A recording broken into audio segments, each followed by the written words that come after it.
In the early morning, Caspar rises from his sleep, taking a moment to silently reflect on what had happened the night prior.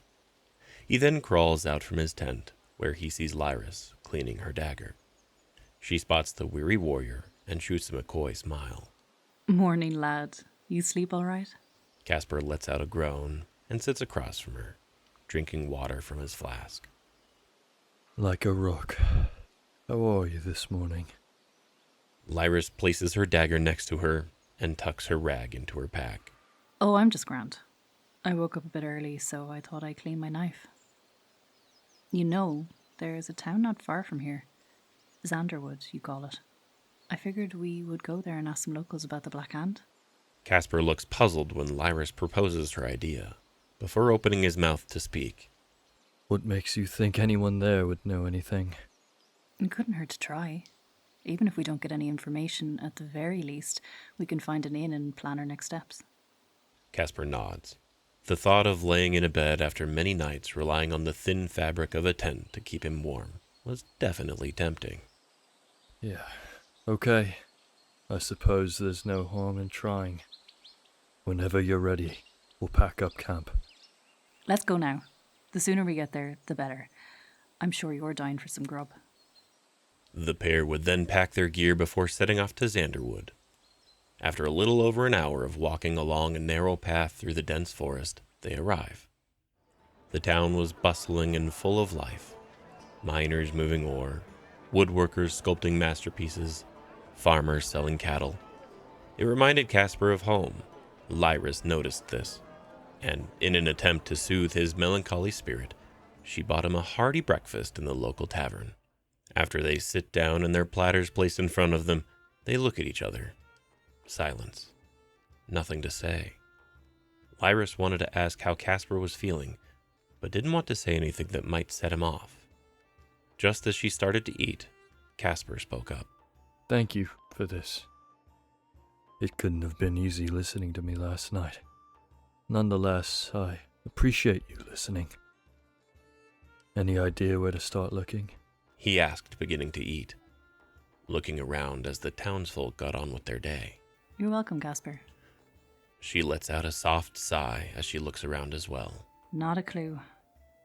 It's not like I can ask if anyone knows about a band of pillaging murderers. Just then, a hooded individual placed their hands on the table they were sitting at. They looked at them both, as if scanning them. Look, I get it, mate. You're not big on tourists. We're just here for breakfast and then we'll be gone. The stranger lowers their hood, revealing a blonde-haired woman with a scarred face. She smirks at the pair of travelers. Sophia Woodwind, pleasure to meet you. I couldn't help but overhear that you were looking for some bad people. I'd like to speak with you on that matter. Not here, though. Too many curious eyes and ears. When you're done eating, meet me in the inn. We can converse further in my room. Without another word, the scarred stranger turns and leaves the tavern. Caspar and Lyris look at each other with a mix of confusion and intrigue. Well, that was surprisingly lucky. A little convenient, don't you think? What if she's one of them? Then we'll find out, won't we? We can get information out of her after I rip out her fucking teeth. Plenty of time for pulling teeth later. Let's at least hear her out. And if she is a part of the Black Hand, you can kill her. Deal. After finishing their meal, the pair of travelers meet the scarred woman by the inn, where she'd lead them to a room away from prying eyes and out of earshot. So, this group you're looking for, it wouldn't be the Black Hand, would it? Sophia slowly reaches for her blade. Caspar grabs the woman by her cloak and pins her against the wall, removing Sophia's dagger from its sheath and throwing it to the floor. What do you know? Spill it! She reaches for Caspar's arm, trying desperately to pull it off of her. Her sleeve falls down, revealing a hand symbol had been branded onto her forearm. So much rage. You know, I thought I recognized you at the tavern, but there's no mistaking it now. You were there, weren't you? The raid on Greywater. And you. Your father would be none too pleased to find you here, mingling with the likes of this mongrel. It dawned on Casper and Lyris that this woman was in fact a member of the Black Hand. More than that, the woman was there the night Casper lost everything, and somehow knew Lyris. Lyris readied her dagger in case the scarred woman tried anything, and Casper filled with rage. Casper turns to Lyris, maintaining his hold on Sophia. What does she mean by that? Do you know this rat? Lyris's face went white as her grip on her weapon grew impossibly tighter. No, I've never seen her before in my life. She's crazy, Casper. But don't kill her yet. We need to find out what she knows. Lyris pleaded, looking into the eyes of Sophia, who acted like she knew her intimately. You said I could kill her if she turned out to be one of those bastards. He threw the woman to the floor, delivering a swift punch to her face. Sophia looked at Lyris as her nose ran crimson. I have nothing to tell you.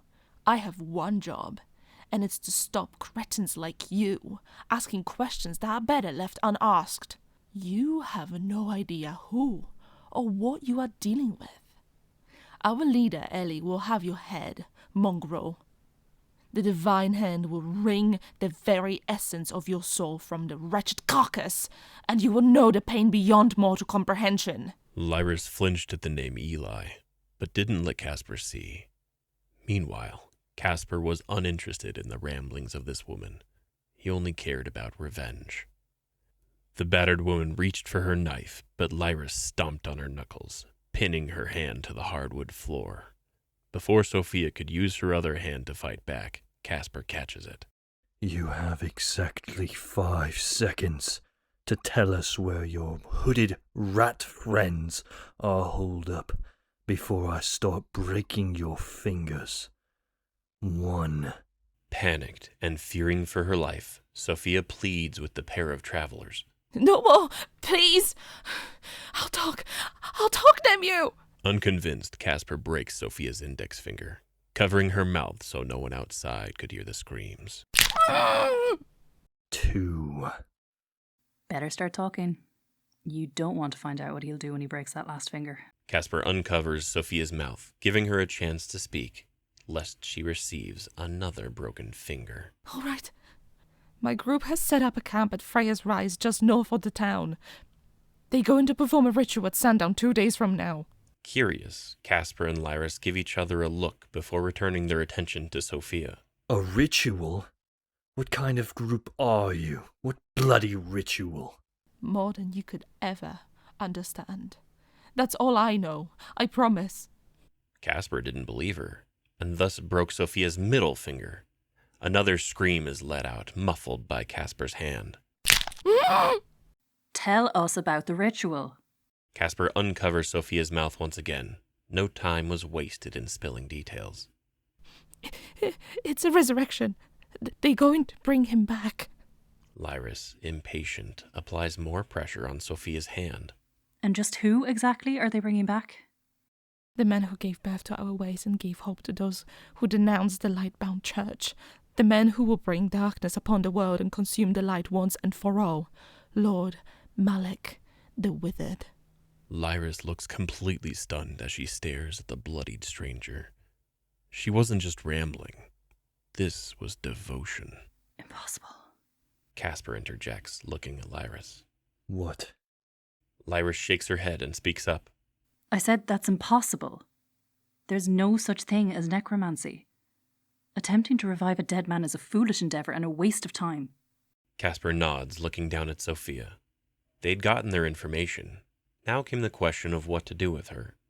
She couldn't be allowed to live, not after knowing that she was at Greywater that night. For all Casper knew, this could have been the very woman that executed his beloved wife and daughter. Sophia goes to speak. You plan to kill me, yes? Just know that you can't take us all on. You're about 1 man. Even with this woman by your side, you only delay your impending death. Casper exhales slowly, clenching his fist before moving to grab the dagger he'd thrown to the ground earlier. You're right. I may not be able to kill every cloaked rat that stands in my way. But you're a good start. And with those final words from Casper, dripping with malice, Sophia's own dagger is shoved into her throat. She chokes on her own blood for 10 agonizing seconds before going limp. A pool of blood spills onto the floor, soaking Casper's boots. Nothing else is said between him and Lyris. They both quietly hide the body of Sophia in the chest that lay at the foot of the bed. You could hear a pin drop in the silence that filled the room. Lyris wiped the floor, while Casper cleaned his boots of blood. Lyris finally breaks the silence. Looks like we're going to Freya's rise. Casper finishes cleaning his boots and slips them back on. He looks to Lyris and stands up, moving to her side. I'll finish cleaning this. Go on and lay down. Lyris smiles appreciatively, standing up and handing Casper a blood-stained sponge. Thanks, Casper. Lyris moves to lay on the bed, looking at Casper as he continues where she left off. Hell of a day, huh? Who would have thought we'd run into one of them? It was bound to happen sooner or later. What matters is we know what they plan to do. I'm no believer in magic, but on the very off chance that this resurrection works, well, we don't want to find out. Lyris nods in agreement. Before she could close her eyes, Casper speaks again. About earlier, I hope I didn't scare you when I went ballistic. Surely you understand why I reacted the way I did, no? Lyris remains silent for a moment before giving a reply. I'll admit, you had me worried. The way you lost control. I'd never seen anything like it, but I suppose I'd react just the same if I had a vendetta against the Black Hand as personal as yours. You saw a side of me I'd never hoped to show you. All I can do is offer an apology. Lyris lets a gentle smile play on her lips. As shocking as it was to see Casper give in to his rage, he had an irrefutably good reason. Lyris couldn't fault him for seeking some sort of retribution. It's all right, Casper. I won't hold it against you. Why don't we go grab a drink? Put this eventful day behind us. A smile grows on Casper's face. Now she was speaking his language. You know what? A pint does sound lovely right about now. First round's on me. And so the pair went back to the tavern to enjoy the simple pleasures of ale and wine. For the first time in a while, Casper was able to unwind. The pair returned later that night, a little worse for wear, but otherwise all right. Casper sat down and laid against the wall, allowing Lyris to take the bed. Casper talked slowly. I've been thinking, and I'm not convinced. That woman who knew you knew who you were, and I'm starting to think you're hiding more than you let on. I'll ask this only once. Who are you, really? Lyris sits up on the bed to face Casper. Her expression was one of dread. You're right. I can't keep secrets much longer. Lyris says, her eyes straying to the floor before looking at Casper. I'll tell you, but promise me one thing, Casper. Casper perks up, intrigued. Of course. Anything. Promise you'll listen before you judge. Lyris then stood up, lifting the sleeve of her tunic to reveal her forearm had been branded with the very same hand symbol that Sophia's had. Casper looked at it, gritting his teeth as he put it together. His friend was one of them. Lyris was saddened by his reaction, but understood why. Casper let out a long exhale. He made a promise to her after all, to listen before he judged. I used to be one of them. What's more, Eli is my father, the leader of the Black Hand. And what is this Black Hand, Lyris? It's clearly more than just a group of mercenaries. I heard how that woman spoke. That wasn't fear, it was faith. You're right. The Black Hand isn't just some random group of killers and thieves. It's a cult. Casper was visibly shaking at this point. His anger built up inside him like a dam about to crack. All I'm asking is that you let me explain. I promise you I'm not like them. Not anymore. Casper waves his hand at her, staring at the floor. Get on with it before I change my mind. Casper snarled, looking into Lyris's eyes with the look of someone whose trust had been catapulted back into his face. All right. I'll start from the beginning. Lyra said softly as she sat on the bed, beginning to unravel her past in the hopes that Caspar would see reason.